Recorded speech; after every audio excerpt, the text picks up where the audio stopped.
வணக்கம் மக்களே, welcome to Guha cooking and gardening. So இது எங்கள் வீட்டில் உள்ள வாழைப்பூ. அதை இந்த மாதிரி உடச்சி எடுத்து வச்சுட்டேன். ஒரு பூவை எடுத்துகிட்டு இந்த மாதிரி கையில் வச்சு தேய்ச்சோன்னா அந்த நரம்பு வந்து நல்லா வெளியில் வந்துடும். அதை எடுத்துகிட்டு அது கீழே உள்ளது வந்து தொப்புள்னு சொல்லுவோம். அதையும் எடுத்துடலாம்.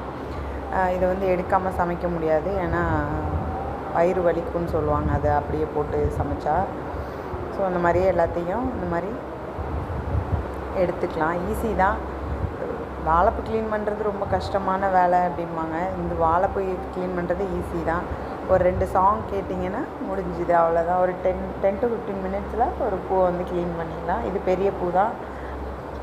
சின்ன பூனா இன்னுமே கம்மியான டைம்லேயே இது பண்ணிடலாம்.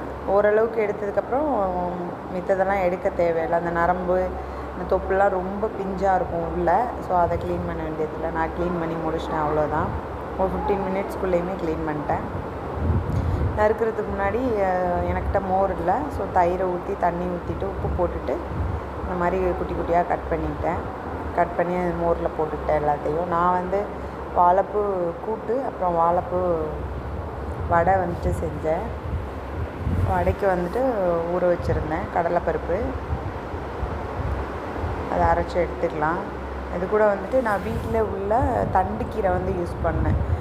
தண்டுக்கீரை போடலாம், நல்லாயிருக்கும், டேஸ்ட்டாக இருக்கும். அது இல்லாமல் முருங்கைக்கீரை தான் போடுறது இதில் நார்மலாக. பசங்களுக்கு முருங்கைக்கீரை மெல்ல முடியாதுன்னு சொல்லிடுவாங்க, வாய் வலிக்குது அப்படிம்பாங்க.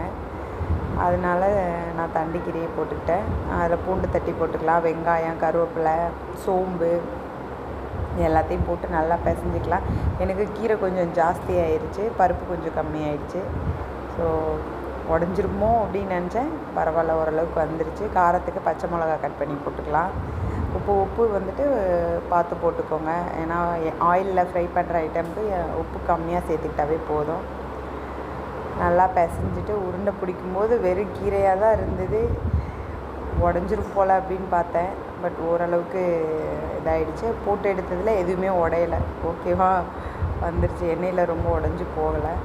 ஸோ வடை வந்து வடையாகவே வந்துருச்சு. ஸோ வீடியோ பிடிச்சிருந்தா லைக் பண்ணுங்கள், ஷேர் பண்ணுங்கள், மறந்துடாமல் சப்ஸ்கிரைப் பண்ணுங்கள். இது மாதிரி ட்ரை பண்ணி பாருங்கள். ஸோ பேட்சாக போட்டு எடுத்துக்கிட்டேன். எனக்கு ஒரு 15 வடை வந்தது. இந்த மாதிரி கொடுக்கும்போது கீரையும் லைக் பண்ணி சாப்பிடுவாங்க பசங்க. இதில் கீரை இருக்கிறதே தெரியாது, சாப்பிட்றாங்க. என் பசங்க ரெடி பண்ணிவிட்டு வந்தோடனே எடுத்து சாப்பிட்டு முடிச்சிட்டாங்க. ஸோ இது மாதிரி குழந்தைங்களுக்கு கொடுத்து பாருங்கள், லைக் பண்ணி சாப்பிடுவாங்க.